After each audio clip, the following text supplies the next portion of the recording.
Me llamo Rosalía, y a mis 72 años, he visto de todo en esta vida. Vivo en una casita modesta en el barrio de Coyoacán, en la Ciudad de México, rodeada de bugambillas que trepan por las paredes como recuerdos que no se dejan olvidar. Mi esposo, Dios lo tenga en su gloria, se fue hace 10 años, víctima de un infarto que nos agarró por sorpresa después de una cena de pozole bien picante. Desde entonces, he tirado para adelante sola, con mis hijos y nietos como ancla. Pero la familia, la familia, a veces es como un chile en nogada, dulce por fuera, pero con sorpresas adentro que te pueden amargar el paladar. Mi hijo mayor, Eduardo, siempre fue el consentido. Se casó con Marisol, una mujer de Guadalajara que llegó a la capital con sueños de grandeza. Al principio, me caía bien, cocinaba unas enchiladas poblanas que te hacían llorar de gusto. Pero con el tiempo, se volvió fría, calculadora, como esas telenovelas donde la villana siempre tiene un plan. Eduardo trabaja en una empresa de construcción, ganando lo justo para mantener a su familia, 2 niños, un perro y una casa en Naucalpan que parece sacada de revista. Yo les ayudo con lo que puedo, mandando tamales o dinero de mi pensión. Pero todo cambió cuando mi hermano Ricardo murió. Ricardo era el rico de la familia. Hizo fortuna en Estados Unidos, invirtiendo en bienes raíces en California. $77 millones, decían los rumores. Imaginations. Yo nunca le pedí nada, pero él siempre me mandaba cheques en Navidad con una nota que decía, para mi hermanita, que me enseñó a bailar cumbia. Cuando se enfermó de cáncer, volví a verlo después de décadas. Fui a San Diego, le llevé mole poblano hecho en casa, y pasamos horas platicando de nuestra infancia en Puebla, de cómo corríamos por los campos de maíz persiguiendo gallinas. Me prometió que no me olvidaría en su testamento. Eres la única que me quiere de verdad, Rosa, me dijo, con los ojos vidriosos. El funeral fue un circo. Familiares de todas partes, abogados con trajes caros, y Marisol, siempre al lado de Eduardo, con una sonrisa que no llegaba a los ojos. Yo me quedé en un rincón, rezando un rosario por su alma. Pasaron semanas sin noticias del testamento. Eduardo me llamaba menos, alegando trabajo.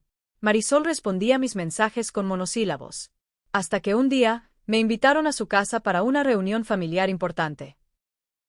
Llegué con un pastel de 3 leches que horneé yo misma, oliendo a vainilla y esperanza. La casa estaba impecable, con muebles modernos y un jardín donde los niños jugaban con una pelota. Eduardo me abrazó fuerte, pero sentí su tensión. Marisol sirvió café en tazas finas y se sentó frente a mí, cruzando las piernas como si estuviera en una entrevista de trabajo.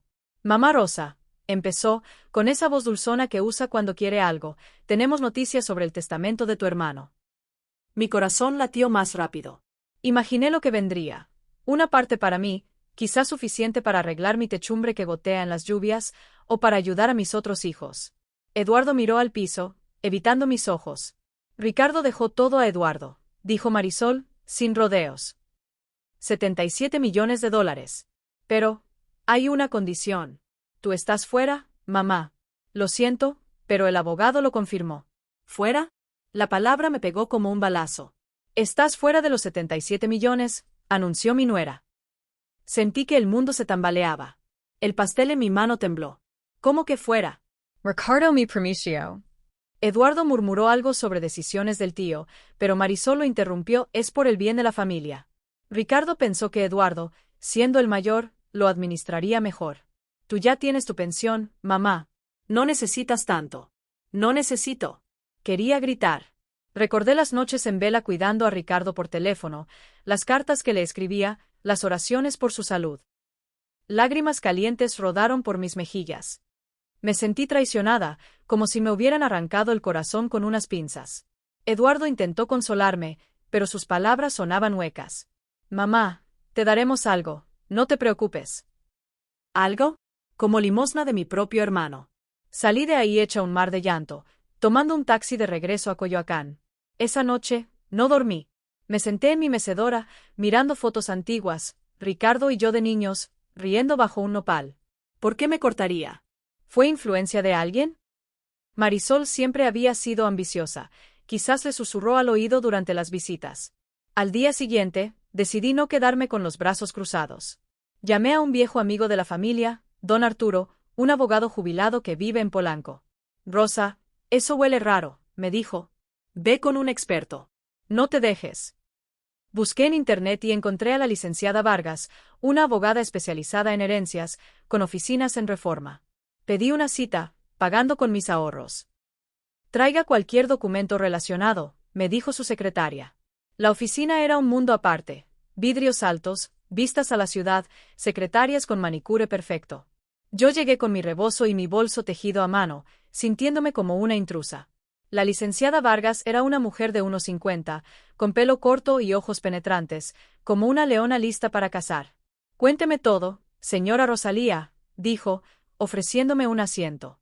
Le conté la historia, con voz temblorosa. La promesa de Ricardo, la anuncio de Marisol, el dolor en el pecho. Le mostré correos electrónicos viejos de mi hermano, donde mencionaba mi herencia para ti. Ella tomó notas, frunciendo el ceño. Necesito ver el testamento. ¿Lo tiene? No, solo lo que me dijo Marisol. Ella suspiró. Bien, contactaré al abogado de su hermano. Deme unos días.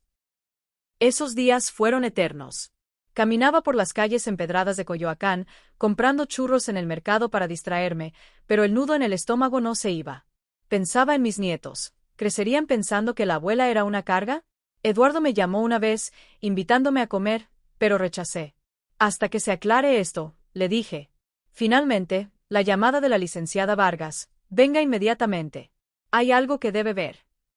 Llegué jadeando. El tráfico de la ciudad me había retrasado. En su oficina, estaba Eduardo y Marisol, sentados rígidos. ¿Qué hacían ahí? La abogada los miró con seriedad. Señora Rosalía, gracias por venir. He revisado el testamento original con el notario en California. Marisol se enderezó, con una sonrisa triunfal. Ya sabe, licenciada, todo está en orden. Eduardo es el heredero principal. La abogada levantó una ceja, y su reacción lo cambió todo. Sacó un documento grueso, con sellos oficiales. No exactamente, señora Marisol. El testamento que ustedes presentaron es una copia alterada. El original, firmado por Ricardo hace 6 meses, deja el 50% de la fortuna a Eduardo, pero con una cláusula. Solo si cuida de su madre, Rosalía, y le asigna una porción igual a la suya. El otro 50% va directamente a Rosalía, por su lealtad y amor incondicional. ¿Qué? Sentí un vértigo. Marisol palideció, como si le hubieran echado limón en los ojos. Eduardo miró a su esposa, boquiabierto. ¿Alterada? Balbució Marisol. Eso es imposible. El abogado de Ricardo nos dio. La licenciada Vargas la interrumpió, con voz firme como un martillo. El abogado que contrataron era un impostor. Revisé los registros. El verdadero testamento fue notariado en presencia de testigos. Ustedes, o alguien, intentaron falsificarlo para excluir a Rosalía. Hay evidencias de manipulación digital en la copia que presentaron. Eduardo se levantó, furioso. ¿Tú hiciste esto, Marisol? ¿Por qué? Ella tartamudeó, lágrimas falsas brotando. Era por nosotros, por los niños. Tu mamá no necesita tanto. Y tú lo mereces todo. Quería odiarla, pero solo sentí lástima. Recordé mi propia juventud, cuando luché por mi familia con uñas y dientes. Pero esto era traición pura. La abogada continuó. Hay más.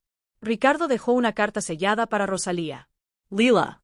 Con manos temblorosas, abrí el sobre. La letra de mi hermano, temblorosa por la enfermedad. Querida Rosa, si estás leyendo esto, es porque alguien intentó robarte lo que te corresponde. Te dejo la mitad porque tú fuiste mi ancla en la tormenta. Cuida de Eduardo, pero no dejes que te pisoteen. Con amor, tu hermano. Lloré, pero esta vez de alivio. Eduardo se acercó, abrazándome. Mama, perdóname. No sabía nada.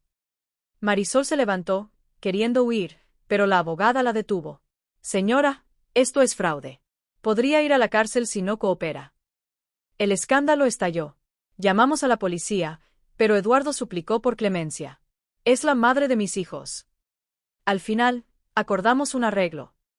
Marisol renunciaría a cualquier reclamo, se divorciaría si Eduardo quería, y yo recibiría mi parte intacta. Los meses siguientes fueron de sanación. Con mi fortuna, compré una casa más grande en Coyoacán, con jardín para mis nietos. Eduardo se mudó conmigo temporalmente, mientras resolvía su matrimonio. Marisol se fue a Guadalajara, prometiendo cambiar. ¿Lo haría? ¿Quién sabe? La gente como ella es como los coyotes, astutos, pero solos al final. Yo, Por mi parte, doné parte del dinero a un orfanato en Puebla, en honor a Ricardo. Viajé a San Diego, visité su tumba, y le conté todo, como si estuviera vivo. Hermano, gracias por velar por mí hasta el final. La vida me enseñó que la familia no es sangre sola, sino lealtad. Y que a veces, una reacción inesperada, como la de una abogada honesta, puede cambiarlo todo. Ahora, sentada en mi porche, viendo el atardecer sobre las jacarandas, siento paz. 77 millones no compran felicidad, pero sí justicia. Y eso, mis amigos, vale oro.